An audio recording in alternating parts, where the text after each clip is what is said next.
30 seconds, please. Sabi mo, Congressman Ocampo, sa unang hearing noong April 16, na hindi na kayo konektado sa NPA. Na noon ay, ayon sa iyo, ikaw ay isang active member o commander ng NPA. Ngayon na ikaw ay isa ng kagalang-galang na kongresista at dapat lahat ng bayolenteng tao o grupo na nakakapinsala sa mamayang Pilipino ay iyong naisin na panagutin at ikundina. Bakit hindi mo kayang ikundina ang mga ginagawang paglabag ng karapatang pantao ng mga NPA, lalo na ang pagpatay sa mga inosenteng sibilyan? Samantalang mabilis kang makundina sa mga militar, pulis at ibang balinsing grupo. Your time is up for 30 seconds. Maliwanag po ba ginong sa turong hapon na lang? Ang kanya pong katanungan, kung akin pong paiiksian, bakit hindi mo kinukundina ang mga NPA atrocities, pero napakabilis mong kundinahin ang AFP, PNP at iba pa, tulad ng mga ampatuan? Takot ka ba sa NPA o ito'y binibigyan mo na proteksyon? Go ahead, sir, please. You have 1 minute. Yung sa ampatuan po, kinondena namin yan.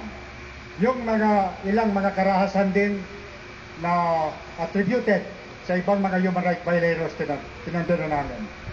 Ngayon, comparatively, sa nakarang 40 years, sa report ng Commission on Human Rights ng United Nations at maging ng US State Department, ang Armed Forces of the Philippines ang nangungunang human rights violators at ang nakarecord po yan. Sila ang dapat po, dahil sila ang dapat na magprotekta sa human rights. Ang mga NPA, kapag nakagawa sila ng paglabag, kanilang in-acknowledge at meron pong disiplina sa internal law na kanilang inaayos para panagutin ang mga nagkakasala. Meron pong mechanism din sa CARI na yung ganito mga sumbong ng mga paglabag sa magkabilang panig ay dapat harapin. Ngunit hindi may umiiral yon dahil sinuspende ni Gloria Macapagal-Arroyo yung CARI dahil magiging pagiba para sa AFP.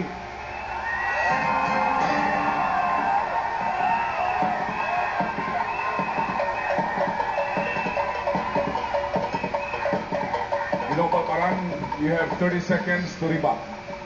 Kukunti lang ba ang masabi mong napatay ng NPA na massacre sa Tubuso ang huli, sa Davao, kung ilan ang pinatay nila dyan, Sama, Leyte, all over the country, napakarami ng pinatay. Ni isa man lang dito ay wala kayong kinundina.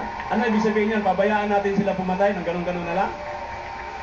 Ibig sabihin, accepted ba sa iyo? Okay ba yan? Ganun ang kamatayan tayo. Samantalang hindi nang ngayon, oras ng labanan. Ngayon ay nandyan na kayo sa Senado, kaya nyo nang magpasa ng mga batas para gumanda ang ating bansa. Bakit hindi natin iwasan ang magkaroon ng labanan?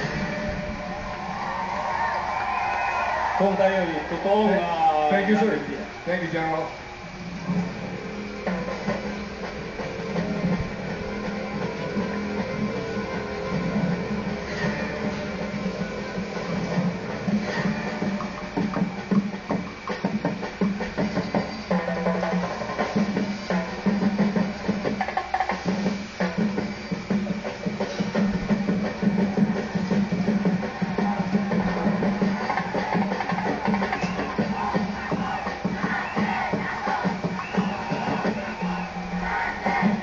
Ngayon po naman, Ginoong Kasator, kayo po ang may makakataong magtanong.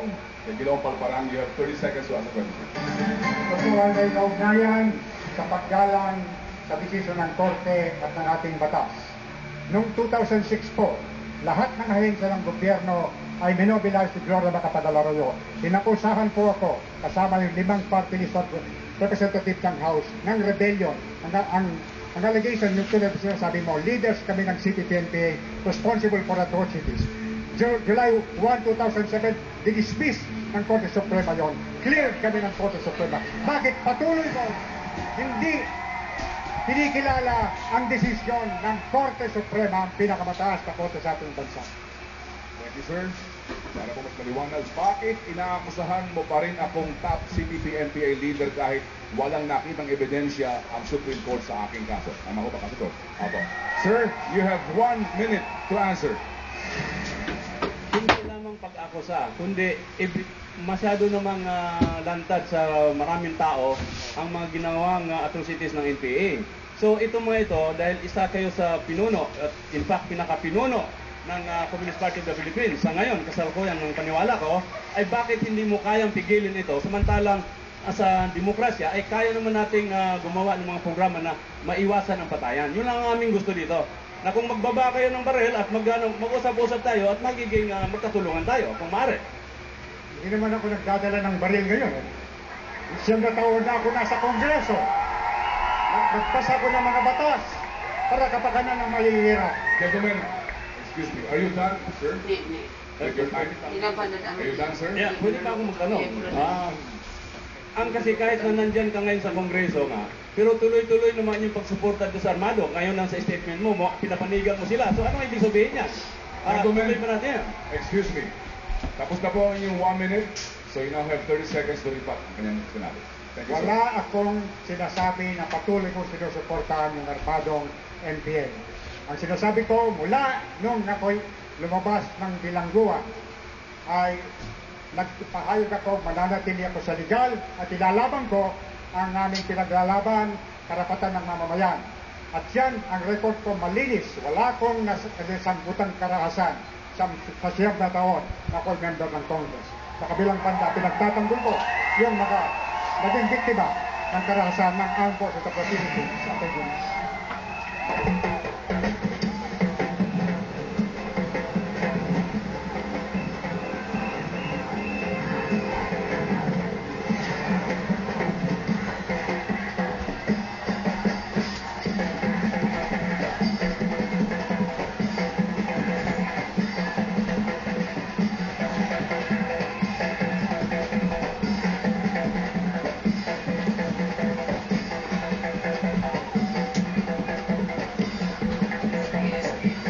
Thank you po, gentlemen. Thank you very much. Salamat po. Sa mga nabikin baga, abangan po ang susunod nilang round. Magbabalik po si Kasatur at si General Pauparan. Ang ikalawang isyu ng bayan, hustisya at pananagutan sa batas at sa bayan, ang mga maghaharap mula sa Lakas Kampi CND.